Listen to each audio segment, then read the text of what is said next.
Listen, I want to tell you about a thief, not just any thief, not some street criminal, not some ordinary robber who breaks into houses and runs away with jewelry. I am talking about a thief who looked at the eighth wonder of the world and said, I want that, and then he took it. And when I was reading about this thief, reading every detail, every move he made, I am going to be completely honest with you, I thought to myself, man, I would have done the same thing, because what he pulled off in just 36 hours is something that the greatest minds in history could not undo, something that Russia's own engineers could not do. Something that took the world's best craftsmen 13 full years to build, and this man dismantled it in a day and a half, perfectly, without a single scratch. Now here is the part that stops me cold every time I think about it. Russia's own experts, trained professionals who had spent years caring for this treasure, could not touch it without it falling apart. The moment they tried to move it, pieces crumbled in their hands. They gave up. They said it was impossible, but this thief, he walked in. And in 36 hours, he took apart something that no one else on Earth knew how to take apart, which means only one thing: he had inside information. Someone told him exactly how it was built. Someone leaked the technology, someone on the inside, someone who knew every panel, every layer, every secret of how this room was constructed, handed that knowledge to the enemy. And we still do not know who. That question has never been answered, not in 80 years, and the room has never been found. So before I tell you what he stole, and before I tell you how he knew what he knew, let me first tell you what the eighth wonder of the world actually was. Because once you understand what this thing looked like, what it felt like to stand inside it, you will understand why this story has driven people insane for 80 years. You will understand why people have given up their entire lives chasing it, and you will understand why some of those people ended up dead. Imagine you are walking into a room, but not just any room. The moment you step through the door, you stop breathing for a second, because every single wall, floor to ceiling, is covered in amber, pure, natural amber. That golden, translucent stone that has been forming beneath the earth for 44 million years. The kind of amber that glows from the inside when light touches it. Warm gold, deep orange, honey brown. 350 different shades of it, all arranged in perfect mosaic patterns, carved by hand, fitted together like a puzzle that only God could have designed. And it is not just amber. Behind every panel there is gold leaf backing, so that when the candlelight hits, the entire room seems to be on fire, but the most beautiful fire you have ever seen. There are giant mirrors on every wall, multiplying the glow 100 times. There are carvings of angels and cherubs and nymphs, all made of amber, all so detailed that you need a magnifying glass to see the tiny expressions on their faces. There are Florentine stone mosaics showing allegories of taste, smell, touch, and sight, 4 senses, 4 masterpieces. And hanging from the ceiling, golden candelabras that make the whole room shimmer like a living, breathing jewel, 6 tons of amber, over 55 square meters of pure craftsmanship. A room so overwhelming in its beauty that when Europeans first saw it, they had only one thing to say about it: the eighth wonder of the world, and this is not a nickname given lightly. This is a room that made kings speechless. Tsars fell in love with it. Empresses used it as their private meditation chamber. It was a room that people traveled from across the whole of Europe just to stand in for a few minutes, and then they would walk out and not be able to describe it because there were no words. Now let me take you back to the very beginning, because this room did not start in Russia. It did not start in a palace. It started with an obsession. The year is 1701. The place is Prussia, which today is northern Germany and Poland. A king named Frederick I has just taken the throne. He is a man with enormous ambition and an even more enormous ego, and he wants his palace to be the most spectacular thing any human being has ever seen. He wants something that no other king in the world has, something impossible, something that will make people whisper his name for centuries, so he calls in a genius.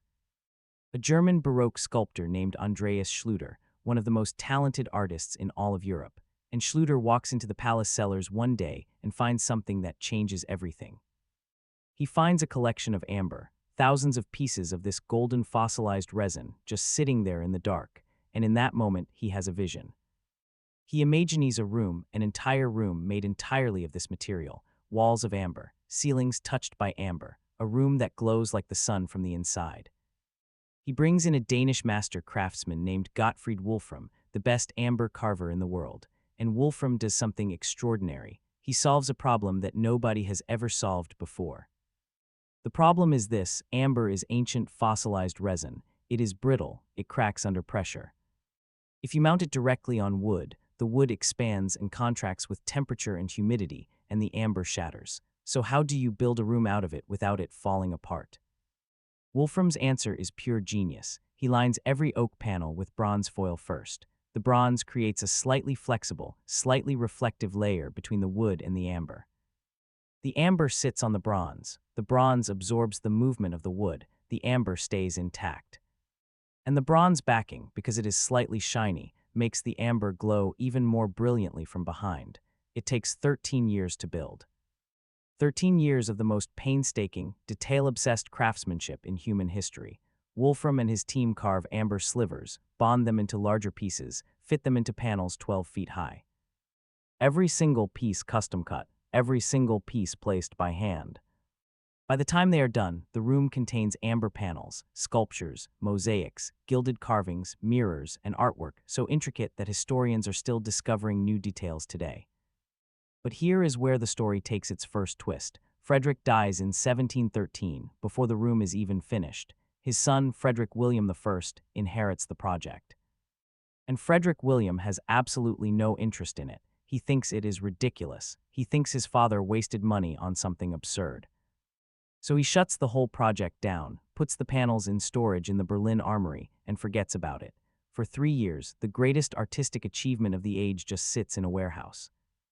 Gathering dust, then in 1716, a very important visitor comes to Prussia. His name is Peter the Great, the Tsar of all Russia. A man who has spent his life building his country into an empire, borrowing technology, collecting art, modernizing everything he touches. And when Peter sees the amber panels, stored away, forgotten, half-finished, his eyes go wide. Frederick William does not care about the room, but he cares very much about having Russia as an ally. He is trying to fight a war against Sweden, and he needs the Tsar on his side. So he makes a decision that probably seemed very smart at the time, and turned out to be the most consequential diplomatic gift in history. He gives Peter the Great the amber room, all of it. Every panel, every carving, every piece of amber, packed into crates and sent to Russia.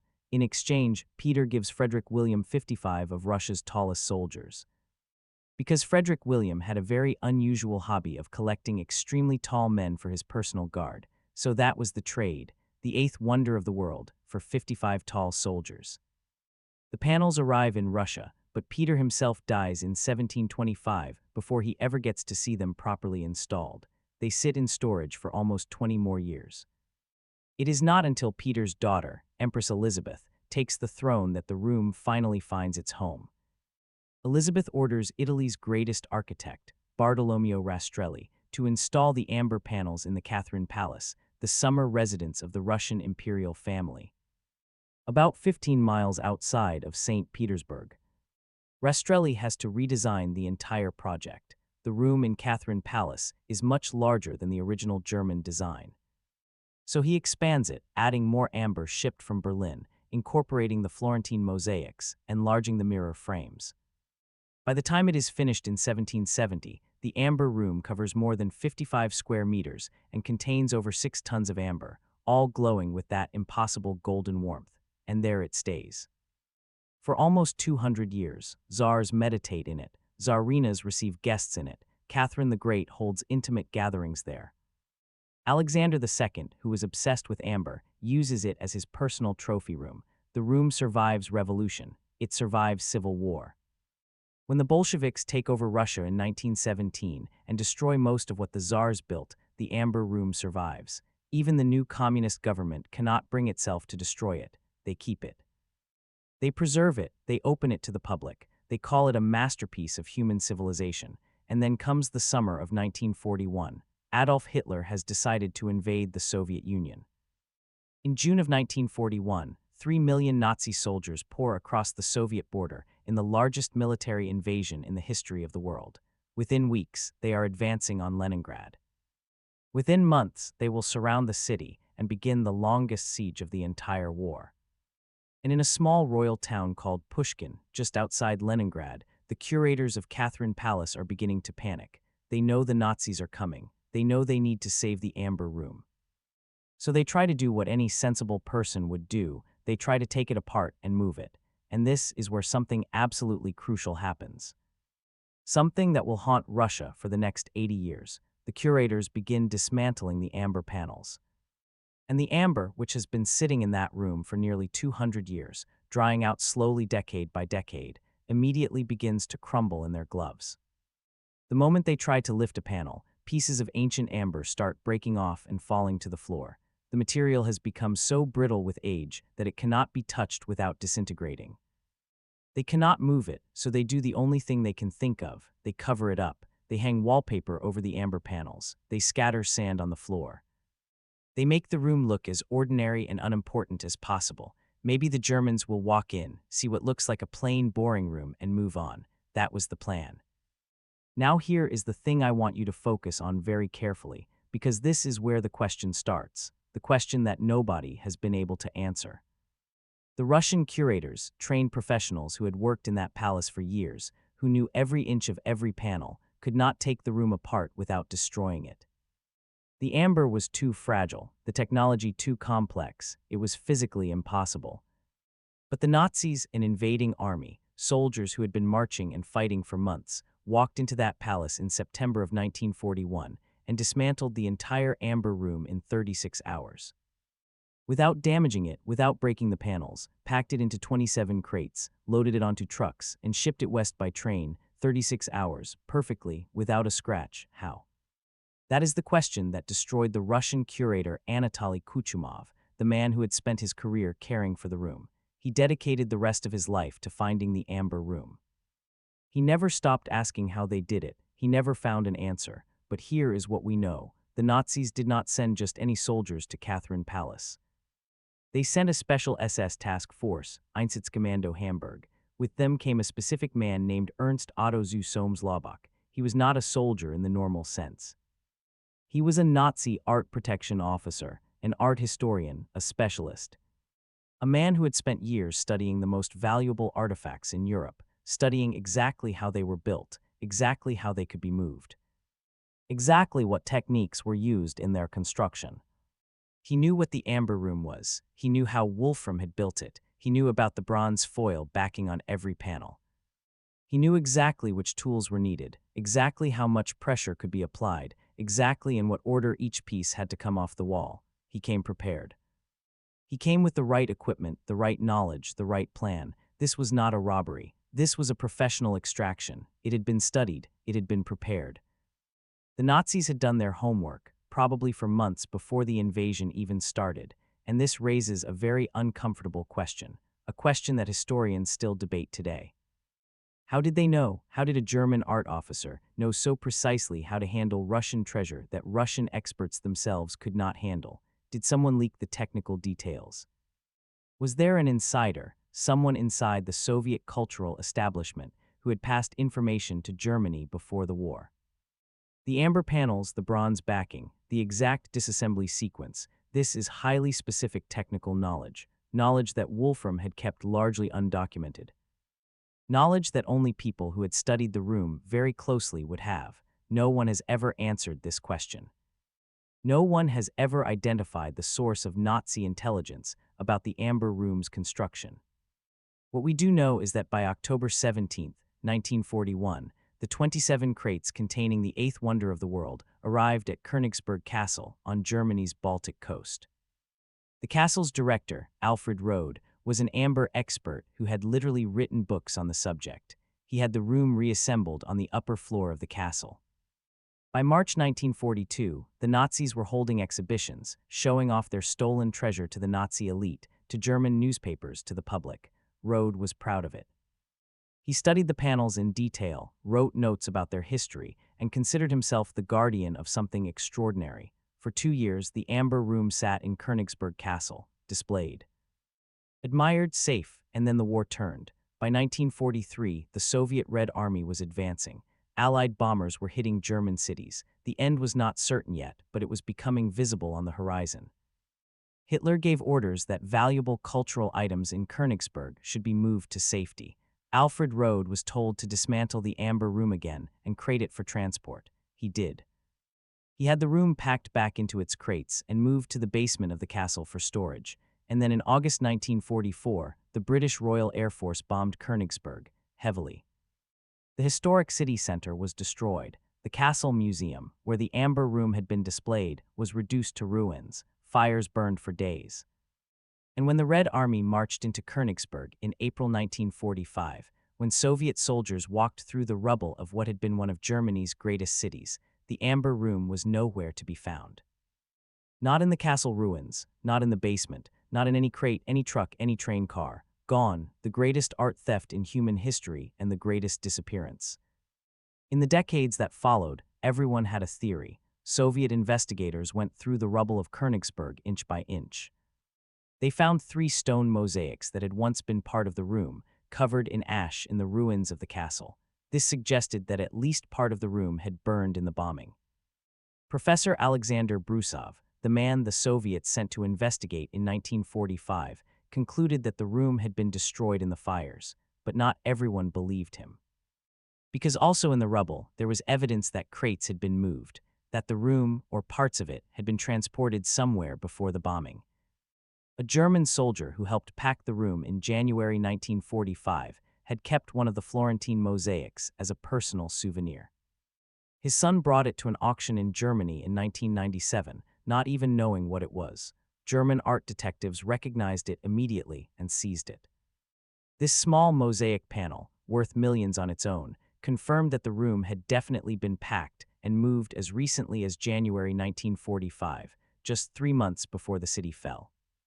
So the theories multiplied. Some investigators believe the crates are buried in an underground bunker beneath what used to be Königsberg Castle, now the city of Kaliningrad in Russia. The Soviets, interestingly, demolished the castle ruins in 1968, an act that many historians have called deliberate. Why destroy the last known location of the world's greatest missing treasure, unless you are trying to make sure nobody can excavate it? Others believe the crates were loaded onto ships during Operation Hannibal, the massive German sea evacuation of January 1945, when over 1 million people fled East Prussia as the Soviets advanced. In October 2020, Polish divers found the wreck of a German steamer called the SS Karlsruhe at the bottom of the Baltic Sea, a ship that had sunk during Operation Hannibal in April 1945 with a large cargo and over 1,000 people on board. For a moment the world held its breath. Could the amber room be on the seabed? Divers went down and investigated the crates. They contained military equipment and personal belongings, not amber. Other theories place the room in a salt mine near Göttingen in Germany. A coded message sent to Berlin in January 1945 reads, "Amber Room, operation completed, object is stored in Bisch." WV investigators believe this may refer to a flooded mine shaft near a town called Wittekind-Walperhausen. The mine has never been fully excavated. A German documentary broadcast in 2003 claims a Nazi official named Albert Pomp had the room quietly hidden in an old mine in Nordhausen, in northern Thuringia. On the orders of his uncle, a regional Nazi leader named Martin Muchman. And then there is the wildest theory of all, the one that makes you question everything you thought you knew about this story. What if Stalin knew the Nazis were coming? What if, before the invasion, Soviet intelligence had been informed that the Nazis had specific plans to take the Amber Room? What if Stalin ordered a secret replica constructed? And the Russian curators who failed to dismantle the room were not failing at all. They were making sure the fake looked convincing enough to fool the Germans. What if the real Amber Room has been sitting in a secret Soviet storehouse for 80 years, and the replica in Catherine Palace today is not a replica of the original, but a replica of the replica the Nazis stole? There is no definitive proof for this theory, but there is also no definitive proof against it. And the fact that the Soviet government was so aggressively secretive about the investigation, the fact that they pressured their own investigators to change their conclusions, the fact that they demolished the castle in 1968 leaves the question permanently, uncomfortably open. And now I have to tell you about the curse, because there is something else happening in this story, something darker than missing treasure. Something that has made serious historians use a word they almost never use. They call it the Amber Room Curse. Alfred Rode, the director of Königsberg Castle Museum, the man who reassembled the room. The man who knew more about its condition and location than almost anyone alive, died of typhus in the ruins of Königsberg in 1945. So did his wife. Both of them died while the KGB was actively investigating them, trying to get information about where the room had gone. The doctor who signed both of their death certificates was reportedly never seen again after doing so. General Yuri Gusev was a senior officer in Russian foreign intelligence. He had been working on the Amber Room investigation for years and apparently had information, real, specific information, about where the room might be hidden. In 1992, he agreed to speak with a journalist about what he knew. Days after that conversation, General Gusev was killed in a car accident. The crash was ruled an accident. Many people who knew him did not believe it, and then there is Georg Stein. Stein was a former German soldier who became obsessed with the Amber Room after the war. He spent decades tracking down leads, interviewing witnesses, following paper trails across East Prussia, Germany, and the Baltic states. He was getting closer. He had developed specific theories about where the crates had been taken. He had names, locations, dates. In 1987, Stein arranged a meeting in a Bavarian forest with someone he described as a competitor, another investigator who claimed to have information. He went to that meeting. His body was found in the forest. He had been stripped naked. His stomach had been opened with a surgical scalpel. No one was ever arrested. No one was ever charged. The case was never solved. The current director of the Catherine Palace Museum, a man named Ivan Sodov, is not a superstitious man. He deals in facts and history. But even he has said, on record, the people who have concealed the Amber Room may be members of a closed circle. And anyone who comes too close to this circle will die. Let that sit with you for a moment. A man who runs a museum, a serious man, a professional historian. And he is saying in public, on the record, that there is a closed circle of people who know where the Amber Room is, and they are killing anyone who gets too close. 80 years after the war ended, in 1979, the Soviet government finally accepted that they were probably never going to find the original room. They commissioned a reconstruction, a replica, to be built at Catherine Palace. It took 24 years and $11 million. They needed 40 Russian and German amber experts working together. They had to revive the nearly lost art of amber carving from scratch.